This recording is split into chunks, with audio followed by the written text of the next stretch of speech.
বিসমিল্লাহির রহমানির রহিম। আসসালামু আলাইকুম। আশা করছি সবাই খুব ভালো আছেন। ওয়ার্ডপ্রেস বাংলা টিউটোরিয়ালের আরেকটি নতুন ভিডিওতে আপনাদের সবাইকে আন্তরিকভাবে অভিনন্দন জানাচ্ছি। আজকের ভিডিওতে আমরা শিখব কিভাবে ওয়ার্ডপ্রেস ওয়েবসাইটে কিভাবে আপনারা পোস্ট ক্রিয়েট করতে পারবেন সেই বিষয়টি।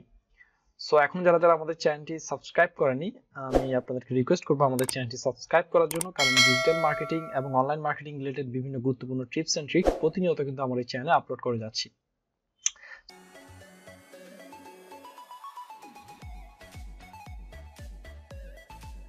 সো আজকে আমরা শিখবো হচ্ছে ওয়ার্ডপ্রেস সাইটে কিভাবে আমরা পোস্ট ক্রিয়েট করতে পারবো, বা একটা পোস্ট ক্রিয়েট করার জন্য কি কি এলিমেন্ট গুলো আমাদের প্রয়োজন। ওকে, সো আমরা সরাসরি চলে যাচ্ছি আমাদের যেই ডেমো ওয়েবসাইটটা, যেটা আপনাদের জন্য আমি তৈরি করেছিলাম। সেই ওয়েবসাইটে যাওয়ার পর আপনারা দেখতে পাচ্ছেন এখানে আমাদের ওয়ার্ডপ্রেসের ড্যাশবোর্ড দেখা যাচ্ছে। তো এইখানে একবারে লেফট সাইডে যে আমাদের যে ওয়ার্ডপ্রেসের যে প্যানেল রয়েছে, সেই প্যানেলের আপনারা দেখবেন একবারে এই যে এদিকে একটা অপশন রয়েছে পোস্ট। তো অল পোস্ট অপশনে হচ্ছে আপনার ওয়ার্ডপ্রেস ওয়েবসাইটে আপনি যতগুলো পোস্ট ক্রিয়েট করেছেন সেগুলো হচ্ছে আপনার অল পোস্ট অপশনে থাকবে। অ্যাড নিউতে হচ্ছে আপনি নতুন কোনো পোস্ট এখানে ক্রিয়েট করতে পারবেন। সো আমরা এখন আপাতত একটু দেখে নিই যে আমাদের ব্লগের বর্তমান অবস্থাটা কি। সো আমাদের ব্লগে বর্তমানে কোনো পোস্ট নেই। হ্যালো ওয়ার্ল্ড, এটা হচ্ছে ওয়ার্ডপ্রেসে বাই ডিফল্ট একটা পোস্ট যেটা দেওয়া থাকে, এটা আমরা ডিলিট করে দেবো, এটা রাখবো না। তো ওয়ার্ডপ্রেসে বাই ডিফল্ট হোম পেজে গেলে আপনাদের যে পোস্ট থাকে, রিসেন্ট যে পোস্টগুলো থাকে সেগুলো দেখায়। এগুলো আমরা চেঞ্জ করতে পারবো, সেগুলো আমরা দেখাবো কিভাবে চেঞ্জ করে একটা আপনার পছন্দ অনুযায়ী আপনি কিভাবে কোনো পেজ বা কোনো পোস্টকে আপনি রাখতে পারবেন হোম পেজে, সেটা আমরা দেখাবো। স্পেসিফিক হোম পেজ সেট করার সিস্টেমগুলো আমরা আস্তে আস্তে স্টেপ বাই স্টেপ শিখবো। তো আমরা একটা পোস্ট কিভাবে ক্রিয়েট করতে হয় সেটা আজকে একটু শিখি। প্রথমে পোস্ট অপশন থেকে আমরা চলে যাব কোথায়, অ্যাড নিউতে যাব। তো অ্যাড নিউতে যাওয়ার পরে একটা পোস্ট তৈরি হয়।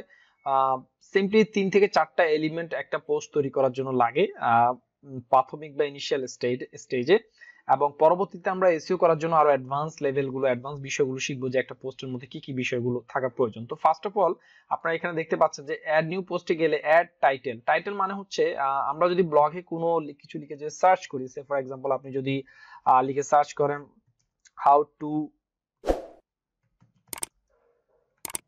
মেক মানি, তো আমরা যে কিওয়ার্ডটা লিখে সার্চ করলাম, এই কিওয়ার্ডটা লিখে সার্চ করার পর এই যে ভিজিবল যে অংশগুলো বা রেজাল্টগুলো আমরা দেখতে পাচ্ছি একটা সার্চ ইঞ্জিনে, সেটা হচ্ছে আমাদের কি একটা টাইটেল। ঠিক আছে, সো টাইটেল মানে হচ্ছে আমাদের গুগলে কোনো ইউজার যখন কোনো কিছু লিখে সার্চ করবে, সর্বপ্রথম আমাদের পোস্টের টাইটেল লিখবে। সো আমরা কি করব, টাইটেল দেব। তো টাইটেল দেওয়ার জন্য আমরা এখান থেকে আমরা আমাদের একটা যে কোনো একটা পোস্টের একটা টাইটেল নিয়ে নিচ্ছি। Best Amazon affiliate WordPress themes, just আমরা এই অংশটা কপি করে নিচ্ছি। আমরা জাস্ট আমাদের ডেমো হিসেবে আমি আপনাদেরকে এই টাইটেল গুলো ব্যবহার করে দেখাচ্ছি, বাট আপনারা কিন্তু আপনাদের যেই ওয়ার্ডপ্রেস সাইট রয়েছে সেই ওয়ার্ডপ্রেস সাইটে আপনাদের যে আর্টিকেলের যে টাইটেল রয়েছে সেই টাইটেলটা আমরা ব্যবহার করবেন। ওকে, তো এখানে দেখেন কন্টেন্ট রয়েছে, তো আমরা এখান থেকে কিছু কন্টেন্ট কপি করে নিয়ে নিচ্ছি আপনাদেরকে বোঝানোর সুবিধার্থে। সো আমরা কি করলাম, একটা কন্টেন্ট কপি করে নিয়ে নিলাম। তো আমি আপনাদের বলেছি ওয়ার্ডপ্রেস সাইটে যে কোনো জিনিস পাবলিশ করার পূর্বে অবশ্যই ফার্স্টে কি করে নেবেন, সেভ টু ড্রাফট এই অপশনে ক্লিক করে নেবেন। ঠিক আছে, তো সেভ টু ড্রাফট এই অপশনে আমরা ক্লিক করে নিলাম। আমাদের দেখেন পারমার লিঙ্কটা কেমন হবে, আমাদের ওয়ার্ডপ্রেস ওয়েবসাইটের নাম, হ্যাঁ, এবং কি আমরা যে টাইটেলটা দিয়েছিলাম সেই টাইটেলটা দিয়ে আমাদের কি হয়েছে, যে আমাদের আর্টিকেলের যেই পোস্ট লিঙ্কটা, পারমার লিঙ্কটা কিন্তু তৈরি হয়েছে। তো এখন একটা পোস্ট তৈরি করতে গেলে অনেক কিছু বিষয় থাকে, যেমন হচ্ছে আপনার পোস্টটা যে আপনি প্রিভিউ করবেন, প্রিভিউ করার সময় অবশ্যই এটার সাথে একটা ইমেজ বা কোনো একটা মাল্টিমিডিয়া অ্যাড করে দেওয়াটা বেটার। সো আপনি কি করতে পারেন, এখানে একটা মাল্টিমিডিয়া ব্যবহার করতে পারেন। তো আমরা এখান থেকে একটা মাল্টিমিডিয়া বা একটা ইমেজ আমরা ব্যবহার করব। সো আমরা এখান থেকে যে ফিচার ইমেজ অপশনে আমরা কি করব, একটা ইমেজ ব্যবহার করে দেব। সো এখানে যদি কোনো মাল্টিমিডিয়া মনে হয় না, এই ওয়েবসাইটে আমি এখনো কোনো, আচ্ছা এখানে কোনো মাল্টিমিডিয়া আমি এখনো আপলোড করিনি। সো আমরা কি করব, আমরা ফ্রি সোর্স থেকে একটা কি নিয়ে নিব, একটা আমরা ইমেজ নিয়ে নিব। তো আমরা এখান থেকে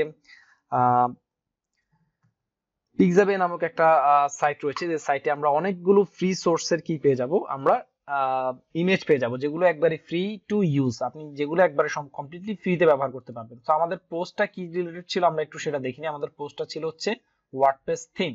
তো আমরা কি করলাম, ওয়ার্ডপ্রেস থিম রিলেটেড কোনো টপিক নিয়ে এখানে কোনো কি পাওয়া যায় কিনা, পোস্ট ইমেজ পাওয়া যায় কিনা, আমরা সেটা একটু দেখি। যদি ইমেজ পাওয়া যায় তাহলে আমরা সেটা ব্যবহার করতে পারবো খুব সহজভাবে।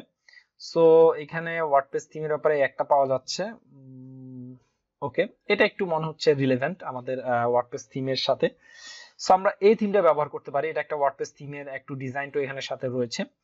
বা আপনারা আরো মাল্টিপল যদি দেখতে চান, আপনারা ওয়ার্ডপ্রেস ওয়েবসাইট নিয়ে আমরা লিখে সার্চ করলে অনেকগুলো পাওয়া যায়, এটা নিতে পারেন।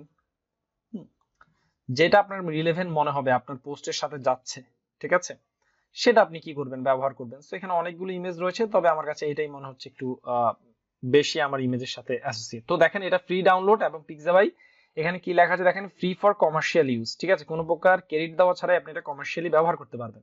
তো এখানে একটা বিষয় আমি বলে নিই, যারা ফ্রি সোর্স বা ফ্রি প্ল্যাটফর্ম গুলো থেকে বিভিন্ন ইমেজ নিয়ে থাকেন তাদের জন্য আমার একটা রিকমেন্ডেশন, সেটা হচ্ছে যে আপনারা সবসময় চেষ্টা করবেন হাই রেজলিউশন ইমেজ গুলো না নিতে। কারণ হচ্ছে আপনি যত বেশি হাই রেজলিউশন ইমেজ ব্যবহার করবেন আপনার এই পোস্টটা লোড হতে তত বেশি সময় নেবে। সো আপনি যদি একটু লো কনফিগারেশনের, খুব বেশি লো কনফিগারেশনের দরকার নেই, আবার খুব বেশি হাই কনফিগারেশনের দরকার নেই, মোটামুটি একটা লেভেলের ইমেজ আপনারা ব্যবহার করবেন। তবে সাইজের জন্য রিকমেন্ড করলে আমি আপনাদেরকে বলবো 1080 1920x1280 এরকম হাই পিক্সেল বা হাই রেজলিউশনে নেওয়ার জন্য। ইমেজটা কি হয়ে গেল, আমাদের ইমেজটা ডাউনলোড হয়ে গেল। এই যে দেখেন মাত্র 76 কেবি এটার সাইজ রয়েছে। তো বাই ডিফল্ট যেহেতু আমার এটা এসইও এর ভিডিও না, ওয়ার্ডপ্রেস এর পোস্ট কিভাবে ক্রিয়েট করতে হয় সেই বিষয়ে ভিডিও, তারপর আমি কিছু বিষয় আপনাদের বলে নিই। কোনো ইমেজ আপলোড করার সময় ডেফিনেটলি সেই ইমেজটা যেটা করবেন রিনেম করে নেবেন, এই ক্ষেত্রে আপনাদের এসইও এর জন্য আপনি কিছুটা বেনিফিট পাবেন। সো আমরা এখান থেকে কি করলাম, আমরা আপলোড করব আমাদের এই ইমেজটা। তো আপলোড করার জন্য আমরা সরাসরি চলে যাব ডাউনলোডে। ডাউনলোডে যাওয়ার পর আমরা এখান থেকে এই যে ইমেজটা রয়েছে এই ইমেজটাকে আমরা জাস্ট রিনেম করে আমরা যে পোস্টের পাবলিশ করছি সেই পোস্টের সাথে অ্যাসোসিয়েট করে আমরা কি করলাম, ওয়ার্ডপ্রেস থিম, হ্যাঁ এই ইমেজটার নাম দিলাম ওয়ার্ডপ্রেস থিম, এবং আমরা কি করলাম ইমেজটা আপলোড করে দিলাম আমাদের ওয়ার্ডপ্রেস যেই মিডিয়া ট্রি রয়েছে সেই মিডিয়াটা আমাদের ওয়ার্ডপ্রেসে কি করলাম ডিফল্ট ভাবে আপলোড করে ফেললাম। আপলোড করার পর দেখেন এখানে কিছু অপশন রয়েছে, অল্টার টেক্সট, হ্যাঁ টাইটেল, ক্যাপশন, ডেসক্রিপশন, এগুলো মাস্ট বি আপনারা দিয়ে নেবেন। এগুলো আমরা পরবর্তীতে ভিডিওগুলোতে আমরা দেখাবো কিভাবে এগুলো আসলে আপনারা দিবেন। সো দেখেন আমাদের ফিচার ইমেজটা তৈরি হয়ে গিয়েছে, মোটামুটি আমাদের পোস্টটা কিন্তু কি রেডি। আমরা কি করলাম, একটা টাইটেল দিলাম, একটা কন্টেন্ট লিখলাম বা কিছু আর্টিকেল লিখলাম। আর্টিকেলটা আমি এখান থেকে মাত্র এখানে হয়তো 150 ওয়ার্ডও হবে না, 50-60 ওয়ার্ড হতে পারে। এখানে এই যে 107 ওয়ার্ড হয়েছে। আপনারা যখন আর্টিকেল পাবলিশ করবেন ডেফিনেটলি আপনারা কি করবেন, 1000 বা 1500 ওয়ার্ডের আর্টিকেল পাবলিশ করার জন্য, ঠিক আছে। সো আমি আবার কি করলাম, সেভ টু ড্রাফট দিলাম। ড্রাফট দেওয়ার পরে এই যে প্রিভিউ পোস্ট, আপনি কোনো পোস্ট পাবলিশ করার পূর্বে এই যে প্রিভিউটা দেখে নিতে পারেন, ঠিক আছে। সো আপনি কি আমি কি করলাম, প্রিভিউটা দেখে নিচ্ছি যে আমার পোস্টটা যদি ওয়ার্ডপ্রেসে পাবলিশড হয় সেক্ষেত্রে কেমন দেখাবে, এটা একটা প্রিভিউ আপনি কি করতে পারেন, দেখে নিতে পারেন, ওকে। এবং আপনি চাইলে এই যে বড় পারমার লিঙ্ক যেটা রয়েছে, বড় পারমার লিঙ্কটাকে এই যে এডিট অপশনে গিয়ে কি করতে পারেন, এই পারমার লিঙ্কটাকেও ছোট করে দিতে পারেন, ঠিক আছে। আপনার যদি মনে হয় যে না আমি এত বড় পারমার লিঙ্ক ইউজ করব না, ঠিক আছে, তাহলে আমি কি করতে পারেন, এই যে ছোট করে যে ওয়ার্ডপ্রেস থিম, হ্যাঁ এটা হচ্ছে আপনার কি পারমার লিঙ্ক। আপনি পারমার লিঙ্কটাকে পাবলিশ করার আগ পর্যন্ত ইচ্ছা মতো চেঞ্জ করতে পারেন, কোনো সমস্যা নেই। সো এই যে দেখেন আমাদের পোস্টটা কেমন হবে, আমাদের পোস্টের ভিতরে একটা ইমেজ আমরা অ্যাড করলাম, আমাদের পোস্টের একটা টাইটেল আমরা দিলাম, আমাদের পোস্টের কি করলাম আমরা একটু কন্টেন্ট দিলাম। এখানে জাস্ট আমি এক্সাম্পল স্বরূপ কিছু কন্টেন্ট, ডেমো কন্টেন্ট এখানে দিয়েছি, আপনারা এখান থেকে লং কন্টেন্ট দিবেন। সো দেখেন খুব সহজে কিন্তু চমৎকার ভাবে কিন্তু আমরা কি করলাম, এটা যদি আমরা পাবলিশ দেই তাহলে কিন্তু আমাদের এই পোস্টটা কিন্তু পাবলিশড হয়ে যাবে, ঠিক আছে। সো এবার যদি আমরা ভিউ পোস্টে যাই, ভিউ পোস্টে গেলে দেখেন আমাদের এই যে ওয়েবসাইটের নাম প্লাস কি আমাদের যে পারমার লিঙ্কটা সেটা দেখাচ্ছে এবং একটা ইমেজ দেখাচ্ছে মাল্টিমিডিয়া। আমরা কি best Amazon affiliate WordPress theme, হ্যাঁ একটা কিন্তু আমরা পোস্ট ক্রিয়েট করে ফেলেছি।